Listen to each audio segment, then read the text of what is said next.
నమస్తే, welcome to hit of అట్టా కార్యక్రమం. నేను రాజశేఖర్. ప్రధానంగా ప్రతి వీక్ కూడా మనకి కొన్ని సినిమాలు రిలీజ్ అవుతుంటాయి. కొన్ని మాస్ మసాలాతో వస్తే, కొన్ని సెంటిమెంట్లుగా వస్తుంటాయి, కొన్ని కామెడీ మనల్ని నవ్విస్తూ ఉంటాయి. సో ఇలాంటి వైవిధ్యభరితమైన సినిమాలు వస్తూ ఉంటాయి, మనల్ని ఆకట్టుకుంటాయి, కొన్ని నిరాశపరుస్తూ ఉంటాయి. సో అదృష్టాన్ని పరీక్షించుకోవడానికి ఈ వారం 3 సినిమాలు వచ్చాయి. స్కంద, చంద్రముఖి 2, పెదకాపు 1. సో ఈ 3 సినిమాలు మనకి కనిపిస్తున్నాయి. 3 కూడా పెద్ద సినిమాలని చెప్పుకోవచ్చు. గతంలో మాట్లాడుకున్న సినిమాల కంటే కూడా ఈ వీక్ పెద్ద సినిమాలని చెప్పుకోవచ్చు. సో ముందు మనం స్కంద సినిమాకి వెళ్దాం. And Ram Pothineni energetic star Sreeleela and Boyapati చెప్పలక్కర్లేదు, మాస్ ఆయన అఖండ విజయాన్ని అందుకున్న తర్వాత సినిమా తీస్తున్న సినిమా కాబట్టి సో ఈ సినిమా విశేషాలంటే పూర్తిగా మనం దీనిపై విశ్లేషణ అందించడానికి మనతో పాటు సీనియర్ జర్నలిస్టు అశోక్ దయ్యాల గారు ఉన్నారు. ఆయనతో మనం మాట్లాడదాం. నమస్తే అండి. చెప్పండి అశోక్ గారు, ఈసారి మనకి డబుల్ బొనాంజా, త్రిబుల్ బొనాంజా లాగా 3 పెద్ద సినిమాలు వచ్చాయి. చాలా పెద్ద సినిమాలు, పెద్ద డైరెక్టర్స్ కూడా, ఒక రకంగా చెప్పాలంటే సీనియర్ డైరెక్టర్స్. సో స్కంద సినిమానికి వస్తే ఎలా ఉంది అసలు? రామ్ పోతునని ట్రైలర్ చూస్తేనేమో బీభత్సంగా ఉంది. సో ఆ సినిమా ఎలా ఉంది చెప్పాలి ఇంకా కథ. వాస్తవం చెప్పాలంటే ఈ వారం సినీ ప్రేక్షకులకు చాలా అంటే మంచి వీణుల విందు అనొచ్చు. వీణుల విందు, ఎందుకంటే స్క్రీన్స్ అన్ని కూడా కోలాహలంగా ఉంది. అంత మొత్తం బాక్స్ ఆఫీస్ కూడా కలకలలాడుతుంది సినిమాలతోటి, ఆడియన్స్తో కూడా. ఎందుకంటే ఈ మధ్యకాలంలో అన్ని చిన్న సినిమాలు రావడం, అంటే వాటికి స్టార్స్ లేని సినిమాలు. ఇప్పుడు అంతా స్టార్స్, ఒకవైపు లారెన్స్, ఒకవైపు స్కంద అంటే రామ్ పోతునేని, పెదకాపు శ్రీకాంత్ అంటే ఫేమ్ చూడొచ్చు. అంటే ఈ సినిమాలన్నీ కూడా ప్రేక్షకులు చూడడానికి వాళ్ళు ఇంటర్వ్యూ. మనం స్కంద గురించి మాట్లాడుకుందాం. స్కంద సినిమా వచ్చేసి రామ్ పోతునేనికి బోయపాటి వీళ్ళిద్దరు కాంబినేషన్. అంటే మనం బోయపాటి అంటేనే యాక్షన్కి పెట్టిందే పేరు. మనం చూసాం అఖండ ఎట్లాంటి బీభత్సం సృష్టించాడో, ఎట్లాంటి హిట్ కొట్టాడో తెలియచ్చు. ఆయన మాస్ ఎలా తీస్తాడు అనేది ప్రతి సినిమా. ఆయన భద్ర నుంచి ఇప్పటి వరకు సినిమాలన్నీ కూడా మాస్ పల్స్. ఆయన కేవలం మాస్ని ఎట్లా అట్రాక్ట్ చేయాలనేది ప్రతిదీ కూడా చేసాడు. అంటే రామ్ పోతునేని కూడా మనం చూసి స్మార్ట్ తర్వాత రామ్ పోతునేని కూడా తన స్టైల్ అంతా మార్చాడు. తను కూడా కేవలం యాక్షన్ సినిమాలకే, అంటే గతంలో లవ్ సినిమాలు చేసే, లవ్ స్టోరీ లాంటి సినిమాలు, ఫ్యామిలీ స్టోరీ సినిమాలు చేసేది. కానీ స్మార్ట్ తర్వాత మొత్తం ఇటువంటి కథలకే ఆయన కొంచెం ఇంట్రెస్ట్ చూపుతుంది. అయితే స్కంద కూడా అదే పరిధిలో వచ్చింది. ఇద్దరు మాస్ ఇంట్రెస్ట్ చూపేటువంటి వ్యక్తుల మధ్య వచ్చేటువంటి స్కంద ఎలా ఉందనేది మాత్రం అందరిలో కొంచెం ఉత్సాహంగా ఉంటుంది. ఎందుకంటే సినిమా చూసిన వాళ్ళకి తెలుసు, సినిమా చూడని వాళ్ళు మాత్రం ఎలా ఉందని తెలుసుకోవాలంటే ఒక్క మాటలో చెప్పాలంటే ఆ స్టోరీ గురించి మనం ముఖ్యంగా మాట్లాడుకుంటే, స్టోరీ ఇద్దరు అంటే తనకు బాగా కావాల్సిన కుటుంబాన్ని ఇద్దరు సీఎంలు ఇబ్బంది పెడితే ఆ కుటుంబాన్ని కాపాడడానికి ఆ సీఎంలు ఎలా ఎదిరించాడు, ఆ సీఎంలకు సంబంధించి వాళ్ళని ఎట్లా ఎదుర్కొన్నాడు, ఒక సామాన్యుడు ఆ సీఎంలకు ఎలా బుద్ధి చెప్పాడు అనేది సినిమా యొక్క కథ. ఈ కోణంలో అతని స్క్రీన్ ప్లే కావచ్చు, అవన్నీ కూడా అతను ఎంచుకున్న విధానం కావచ్చు, మాస్ యాంగిల్ కావచ్చు, అదంతా చూపించే విధానం మాత్రం ఆయన స్టైల్లో చూపించాడు బోయపాటి. ఇంకోటి ఓవర్ డోస్ అని మేము ఒకటి అంటే సాధారణంగా ఆయన సినిమాలు చూస్తే కొడితే పగిలిపోవడం అంటారు కదా మన భాషలో చెప్పాలంటే, అలా ఉంటాయి. సో కొంచెం ఓవర్ డోస్ అయిందండి. గతంలో రామ్ చరణ్ సినిమాలో కూడా, వినయ విద్యారామలో కూడా కొంచెం అంటే మనం దాన్ని ఏమంటారంటే ప్రూఫ్లు చేసుకొని తర్వాత మీమ్స్ కూడా చేసుకున్నటువంటి పరిస్థితి. సో ఈ సినిమాలో అలాంటి అవకాశం లేకుండా జాగ్రత్త పడినటువంటి పరిస్థితి ఉందా, లేకపోతే మళ్ళీ అలాంటి టాక్ వినిపిస్తుంది? అసలు మనం మాట్లాడుకోవాల్సింది ఈ ఓవర్డోసే సినిమాకు కొంచెం మైనస్ అని చెప్పాలి. వాస్తవం చెప్పాలంటే చాలా ఓవర్డోస్ ఎక్కువైందని. ఫస్ట్ హాఫ్ చూస్తే మాత్రం అసలు ఒక రకం బీభత్సం అనిపిస్తుంది. అసలు ఈ సినిమా ఏంద్రబాబు అనేది అర్థం కాదు. సెకండ్ హాఫే స్టోరీకి వెళ్తాడు, కన్వీనియన్స్గా చేయగలిగాడు, కన్వీనియన్స్గా. సో ఫస్ట్ హాఫ్ ఇంకా ఓవర్డోస్ గురించి మాట్లాడితే వినయ విద్యారామలో ఆ ట్రైన్ జంప్ చేసేది ఉంటుంది, దాన్ని ఇప్పటికీ మీమ్స్ మాట్లాడుకుంటారు. అట్లాంటి సినిమా షార్ట్స్ అన్నీ కూడా దీంట్లో ఉన్నాయి.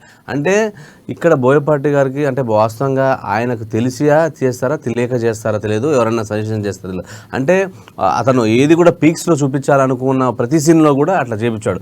అంటే సీఎంల ఇంటికి వెళ్ళి, జెట్ క్యాటరీ ఉన్న సీఎంల ఇంటికి వెళ్ళి వార్నింగ్ ఇస్తాడు, దాన్ని ఎంత క్యాజువల్ చేస్తాడు. అంటే మామూలుగా షూటెడ్ సైటెడ్ ఆర్డర్స్ ఉంటాయి మన క్యాజువల్. అంటే ఒక సామాన్యుడు సీఎం లాంటి ఇంటికి వెళ్ళాలంటే, సీఎం ఇంట్లోకి పోవాలంటే ఒక సామాన్యుడు, అది కూడా ఫైటింగ్ చేయాలంటే ఎట్లా ఆలోచిస్తూ చేస్తాం. అటువంటిది వాళ్ళ ఫ్యామిలీకి సంబంధించి వాళ్ళకి వెళ్ళి చేయడం అదొక ఓవర్డోస్ అనిపిస్తుంది. ఫస్ట్ హాఫ్లో ఒక హీరో మనం 10 మందిని 20 మందిని కొట్టేది మనం చూస్తుంటాం, కానీ ఇక్కడ దీంట్లో 100 మంది వస్తుంటే 100 మంది చేస్తుంటాడు. ఆడ గన్స్తో వచ్చేటి ఫైరింగ్ జరిగేది కూడా గన్స్ ఫైరింగ్ జరిగేది, కాకపోతే వాళ్ళని కొడుతుంటారు. అంటే ఇవన్నీ కూడా అన్యాచురల్, నమ్మశక్యంగా లేవు. అంటే ముఖ్యంగా ఏంటంటే రాముకు చేస్తే, రాముకు ఒక లవ్ బాయ్ ఇమేజ్ ఉంది. స్మార్ట్ తర్వాత కొంచెం ట్రాక్ మారింది, కానీ అంతగా అంటే అంటే మాస్, అంటే ఒక ప్రభాస్కి, బాలకృష్ణకి, ఒక జూనియర్ ఎన్టీఆర్కి ఈ మాస్ ఫాలోయింగ్ ఎక్కువ హీరోలు. వాళ్ళకి పెట్టినా కూడా ఇది ఓవర్ అనిపిస్తుంది. అలాంటిది రామ్ పోతినేనికి పెట్టి ప్రతి సీన్లో కూడా ఒక 100 మందిని కొట్టడం, ఆయన ఎలివేషన్ కూడా హీరో ఇమేజ్ కొంతవరకు ఇబ్బంది కలిగించే అంశం భవిష్యత్తులో అనుకోవచ్చు. అంటే హీరోలు కూడా మరి కావాలని చేస్తారంటే ఒక మాస్ డైరెక్టర్ నమ్ముతారు అనుకోవచ్చు. అంటే ఏమైపోతుందంటే సామాన్య ఆడియన్స్ చూడడానికి కొంచెం ఎబ్బెట్టుగా ఉంటుంది. ఏంది నిజమేనా అంటే నాకు సినిమా చూస్తున్న సేపు అదే అనిపించింది. ఎక్కడో తెలియకుండా వచ్చిన ఫండ్ వచ్చేస్తుంది. అవసరం లేదు ఈ సినిమా కాదు అంటే మనం ఫైనల్గా కథ, ఆ స్క్రీన్ ప్లే అదంతా ఉంటుంది. అది ఫస్ట్ హాఫ్ మాత్రం అది బీభత్సంగా ఉంటుంది. ఎందుకు వచ్చామరా బాబు అనిపిస్తుంది. బరాబర్ చూద్దాం అనేది పెట్టాడు కానీ అది హింస అనిపిస్తుంది. సెకండ్ హాఫే అది ఒక రకంగా చెప్పాలంటే ఈ హింస, ఈ బ్లడ్, ఈ ఫైట్లు చూసేసే వాళ్ళకి ఈ సినిమా నచ్చదు. అసలు బోరంగా అంటే నచ్చని వాళ్ళకు, నచ్చిన వాళ్ళకైతే ఓకే ఉంటుంది. కానీ ఇది మాత్రం సెకండ్ హాఫే సినిమా. ఆ సెకండ్ హాఫ్లో కూడా కొంత చూపించి ఫ్యామిలీ ఎమోషన్స్, ఆ యొక్క వాళ్ళు పడ్డ విధానం అంటే కొంచెం ఫ్లాష్ బ్యాక్ వెళ్ళడం ఈ సినిమా క్లస్ అయినా కానీ ఈ ఓవర్ డోస్ మాత్రం బోయపాటి మార్చుకోకపోతే ఆయన మరిన్ని భవిష్యత్తులో సినిమాలు కూడా కొంచెం అంటే కామెడీగా మీమ్స్ చేసుకునేటువంటి పరిస్థితికి వచ్చేటువంటి అవకాశం ఉంది. సాధారణంగా బోయపాటికి బాలకృష్ణకి కాంబినేషన్ చాలా బాగుంటుంది. ఆయనకి డైరెక్ట్ చేస్తేనే సరిపోతుంది అనేది ఒకటి ఉంటుంది. సో అదే ఫార్ములా ఇంకొక హీరో పెట్టేటప్పుడు ఆయన సక్సెస్ అవ్వట్లేదు, ఫెయిల్ అయిపోతున్నాడు. రామ్ చరణ్ విషయంలో సేమ్ అదే జరిగింది. అండ్ అంతకుముందు ఎన్టీఆర్ విషయంలో కూడా అదే జరిగింది దమ్ము లాంటి సినిమాతో.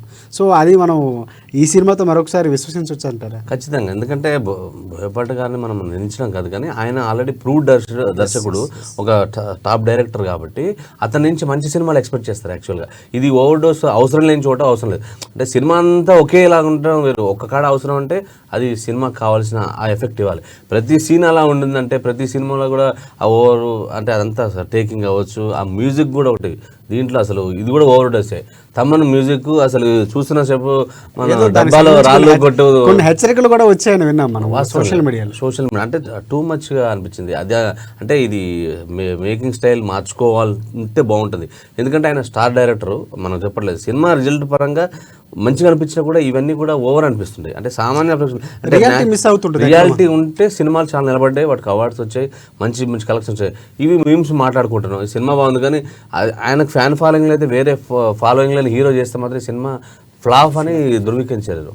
ఓన్లీ రాము వీళ్ళున్న కాంబినేషన్లో అది కూడా సెకండ్ హాఫ్ కాపాడింది. లేకపోతే సినిమా నిజంగానే ఆయన కెరీర్లో ఒక డిజాస్టర్ మూవీగా ఉండిపోయే పరిస్థితి.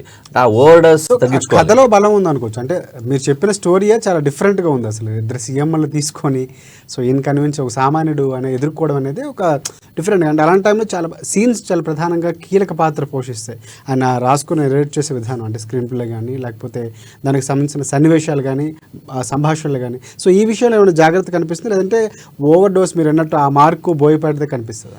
అంటే వాస్తవం చెప్పాలంటే ఆ సెకండ్ హాఫ్ స్టోరీ అంతా కూడా ఎమోషనల్ కానీ అవి ఉండడం వల్లనే ఫస్ట్ హాఫ్ ఉన్నట్టు సెకండ్ హాఫ్ ఉన్నట్లయితే సినిమాకు మనం రిజల్ట్ చెప్పాము. సో కాకపోతే డైలాగ్స్ కూడా ఉన్నాయి. అయితే దీంట్లో ఇంకో విషయం మాట్లాడుకోవాలి. దీంట్లో కూడా డైలాగ్స్ మాత్రం ఒక పరిణితి గల డైలాగ్స్ చెప్పించడం జరిగింది. దానికి సంబంధించింది ఏంటంటే అక్కడ ఏపీ సీఎంకు సంబంధించిన కొన్ని పథకాల గురించి మాట్లాడుకొని కొంచెం సెటరికల్గా వాడారు. ముఖ్యంగా సపోజ్ బూమ్ బూమ్ బీర్లు కానీ దానికి ఒక సీన్ పెట్టి డైలాగ్ చెప్పడం కానీ కరెంటు గురించి కావచ్చు. బోయపాటి బాలకృష్ణ సినిమాలో చూసాం, ఇక్కడ కూడా రిపీట్ అయిపోయింది. అక్కడ కొంచెం చేస్తున్నట్టు కొంచెం టార్గెట్ చేస్తున్నట్టు కొన్ని సినిమాలు అంటే అక్కడ ఉన్న వాళ్ళ వ్యక్తులకు అర్థమైపోద్ది. అవన్నీ కూడా చేయడం కొంత టార్గెట్ చేసినట్టు అనిపిస్తుంది.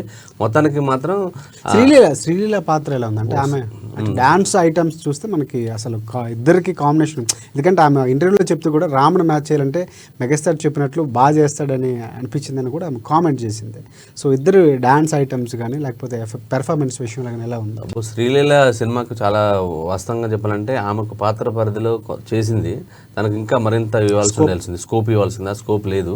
బట్ కానీ డ్యాన్స్ మాత్రం చాలా ఒక రకంగా మాస్టర్ వాడుతాం, ఎరగదీసింది అంటాం కదా, అటువంటి పదాలు వాడవచ్చు. అంత బాగా చేసింది. అంటే రాము ఆల్రెడీ మంచి డాన్సర్, మన గతంలో అనేక సినిమాల్లో చూసాము. దీంట్లో మాత్రం చాలా తనకు పోటీపడి చేసింది. అంటే దీంట్లో రామ్ తేలిపోయాడు వాస్తవంగా ఒక మాట చెప్పాలంటే. తనకున్న బాడీ లాంగ్వేజ్ కానీ అది కానీ చాలా ఉంది. సో ఆ గ్లామర్ కూడా వారి మధ్యలో వచ్చే సీన్లో కావచ్చు. దీంట్లో రామ్ డ్యూయల్ రోల్ చేశాడు. అదే ట్విస్ట్, ఆ ఫ్యాన్స్ కి ఒక డ్యూయల్ రోల్ చేశాడు. ఆ ట్విస్ట్లు అన్ని కూడా సెకండ్ హాఫ్. మనం ఓన్లీ సెకండ్ హాఫ్ చూస్తే చాలు, మన స్కంద సినిమా అర్థమైపోతుంది. ఫస్ట్ హాఫ్ చూస్తే మాత్రం ఉండదు. దాంట్లో మాత్రం వీళ్ళిద్దరూ ఆ మాస్ చూపించడంలో కానీ అదంతా కూడా కొంచెం ప్లస్ అయింది. ఆ ఓవర్ డోస్ మినహా మిగతాదంతా కూడా సినిమాకి వెళ్ళిపోయింది. నెక్స్ట్ మనం చంద్రముఖి 2కి వెళ్దాం. సో చంద్రముఖి 1 నుంచి ఒక పరంపర కొనసాగుతుంది. అండ్ రజనీకాంత్ గారు సినిమా చంద్రముఖి 2 అనేది పి వాసుకి పెద్ద హిట్గా నిలిచినటువంటి సినిమా. సో లారెన్స్ మళ్ళీ ఒక డిఫరెంట్ స్టైల్లో తీసుకున్నారు. అది కంగనా రనౌత్ లాంటి హీరోయిన్ చాలా రోజుల తర్వాత మనకు పరిచయం అవుతుంది ఈ సినిమా ద్వారా. సో కథ ఎలా ఉంది, కథలో మా ప్లాన్ ఒకటి చెప్తూ ఇది ఒరిజినల్ కథని మించి ఉంటుంది, అంటే ఒరిజినల్ కథను పోలి ఉంటుంది, ఒరిజినల్ కథ చెప్పబోతున్నాం. పి వాసు కొంచెం లీక్ కూడా ఇచ్చారు. సో అదేమైనా ఉందా, లేకపోతే పాత సినిమాతో పోల్చి దాని కంటిన్యూస్గా ఉందా సినిమా? చంద్రముఖి సినిమా చూసారు కదా మీరు? ఎస్. చంద్రముఖి సినిమాలో సేమ్ అదే బిల్డింగు. అంటే ముఖ్యంగా చంద్రముఖి గురించి మాట్లాడాల్సి వస్తే పి వాసు గారు నాగవల్లి అని తీశాడు, సీక్వెన్స్ తీశాడు. కానీ చంద్రముఖి సినిమాని చంద్రముఖి 2 కూడా అంతే తీశాడు. కేవలం క్యారెక్టర్లు మారాయి, కేవలం సీన్లు మారాయి, హీరోలు మారాలి తప్ప సేమ్ తీశాడు. ఎట్లా ఆహ్వానిస్తుందో తెలుసు చంద్రముఖిలో ఆత్మ. అక్కడ ఇంకోటి యాడ్ చేశాడు, ఏంటంటే లారెన్స్ వెట్టాయి అనే ఒక క్యారెక్టర్ ఉంటుంది, దాన్ని ఎట్లా ఆహ్వానించింది, ఈ దాని మధ్య ఒక స్టోరీ కలిపాడు. కానీ చంద్రముఖి 2 చూసినంతసేపు చంద్రముఖి 1 చూసినట్టే అనిపిస్తుంది. కేవలం క్యారెక్టర్ కొత్తదనం లేదు. సేమ్ మనం ఆల్రెడీ చూసాం. అది ఎంత టాప్ అంటే 2004లో వచ్చింది, ఇప్పటికి కూడా దాని గురించి. అంటే అందులో నేను లారెన్స్ అని కానీ మనకి కాంచనటు ఆయనది కూడా ఇలాంటి ఓన్ డైరెక్షన్లో చేస్తున్నటువంటి సినిమాలు కొంత మార్క్ ఉంది ఆయనకి. సో అది ఇక్కడ ఇంపాక్ట్ ఉంటుంది కొంత, ఎందుకంటే అలాంటి సినిమాలు క్లిక్ అయినాడు ఆల్రెడీ కాబట్టి. సో ఇది ఎలా అనిపించింది అసలు? ఆ పి వాసు గారు ఆల్రెడీ సినిమాలు చేశారు కదా, కాకపోతే దీంట్లో ఆయన ఇన్వాల్వ్మెంట్ ఉండదు, ఒక యాక్టర్గా చేయాల్సి ఉంటుంది. మనకు చాలా సందర్భాల్లో కూడా లారెన్స్ చెప్పాడు, దీంట్లో కొరియోగ్రాఫర్ కూడా వేరే వాళ్ళని పెట్టి చేయించారు. ప్రతి దాంట్లో కూడా నేను కేవలం హీరోలుగానే నేను డైరెక్టర్ అయినప్పటికీ యాక్టర్ అయినప్పటికీ దేంట్లో ఇన్వాల్వ్ అవ్వలేదు, మొత్తం పి వాసు గారు ఎలా చెప్తే అలా చేశామని చెప్పేశారు. అందులో లైకా ప్రొడక్షన్స్ అనేది ఒక పెద్ద మన సౌత్లో పెద్ద బ్యానర్ అనమాట. యాక్చువల్గా చాలా బిగ్ మూవీస్ చేసింది. అయితే పి వాసు గారు ఏంటంటే సేమ్ అటువంటి సినిమాలే మళ్ళీ రిపీట్గా చూపించాడు. అంటే ఏమైపోయిందంటే చంద్రముఖి చూస్తున్నసేపు మనం ఫస్ట్ ఎట్లా 1 చూసామో దాంట్లో ఉన్నట్టే మనం ఊహించవచ్చు, పలానా వాళ్ళకు చంద్రముఖి ఆహ్వానిస్తుంది, దాని బట్టి అతను డాన్స్ చేస్తారు, అది అనేది ఆ పాట మీరు అన్నట్టు అడిగారు కదా ఫస్ట్ చంద్రముఖి చూస్తారంటే చూసిన సినిమా మళ్ళీ మనకి కనిపిస్తూ ఉంటుంది ఈ పాత్రలో అంతే ఉంటుంది. ఇంకోటి అంటే మంచి స్టార్ కాస్ట్ పెట్టుకున్నారు, కంగనా రనౌత్ కానీ, రావు రమేష్, రాధికా శరత్ కుమార్. సో వీళ్ళ పాత్ర ఎలా ఉంది అసలు? ఇక మనం కంగనా రనౌత్ ప్రధానంగా ఆమె మీద చాలా ఎక్స్పెక్టేషన్స్ కూడా ఉన్నాయి.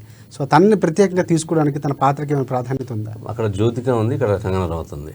మనం మాట్లాడాలి అంటే వాస్తవంగా ఏంటంటే కంగనా రనౌత్ తన పాత్ర పరిధిలో చేసింది, అటు జ్యోతిక ఇక్కడ కంగనా రనౌత్ అంతే. వీళ్ళ మధ్యన స్టోరీ సేమ్, కొంచెం ఖచ్చితంగా మార్క్ యాప్ట్ అయ్యిండు. అయితే ఇంకా అంటే జనాలకి ఏంటంటే ఆల్రెడీ చూసింది కాబట్టి దాన్ని ఊహించని పద్ధతిలో ఉంటే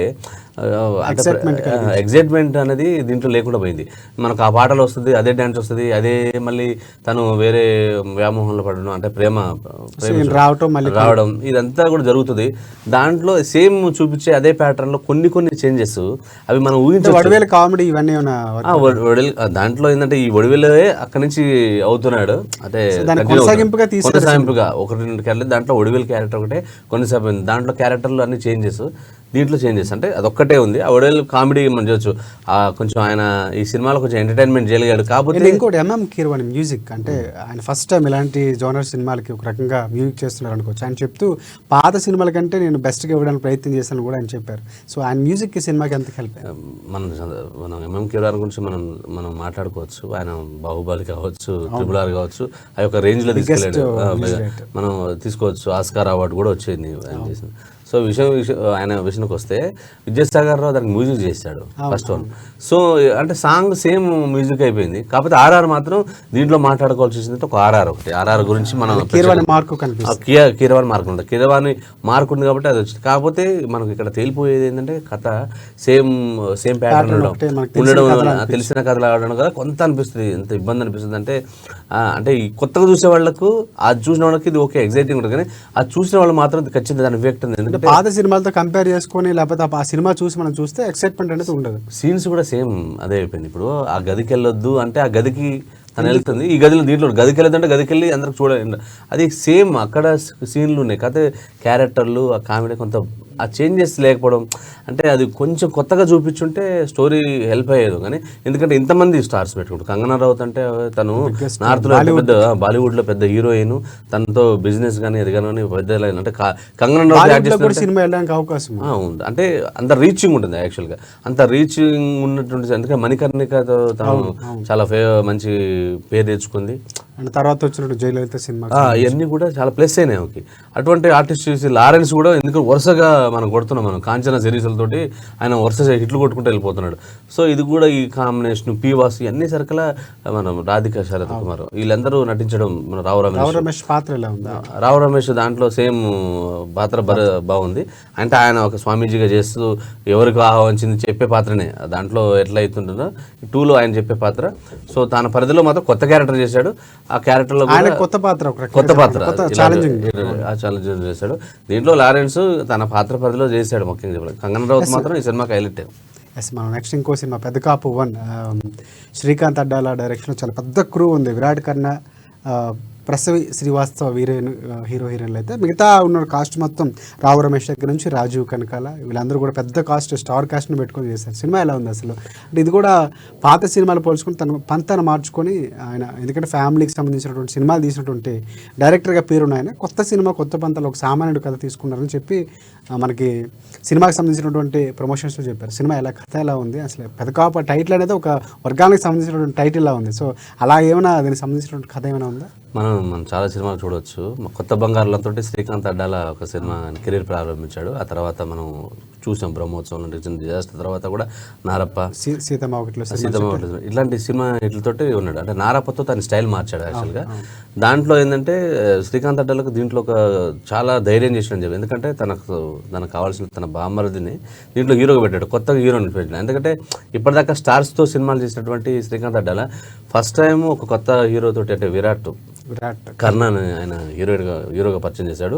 సో దీంట్లో అదొక సాహసం చేశాడు మొత్తానికి. అయితే మన ఊళ్ళలో చూస్తుంటాం, ఇప్పుడు మనకు అసమానతలు ఊళ్ళలో ఉంటుంటాయి. అటువంటి అసమానతలో కుటుంబం ఇబ్బంది చాలా సినిమాలు రంగస్థలం కానీ ఇంచుమించే అంటే మనం ఆ సినిమాల తాలూకు ఎలా ఉంటుందో రిజల్ట్ ఇంతే. ఒక అసమానతలు వచ్చే కుటుంబం బాధపడితే దాని నుంచి ఎలా వచ్చారు, ఎదుర్కొన్నారు, ఎట్లా ఎదిరించారు అనేది ఈ సినిమా కథ.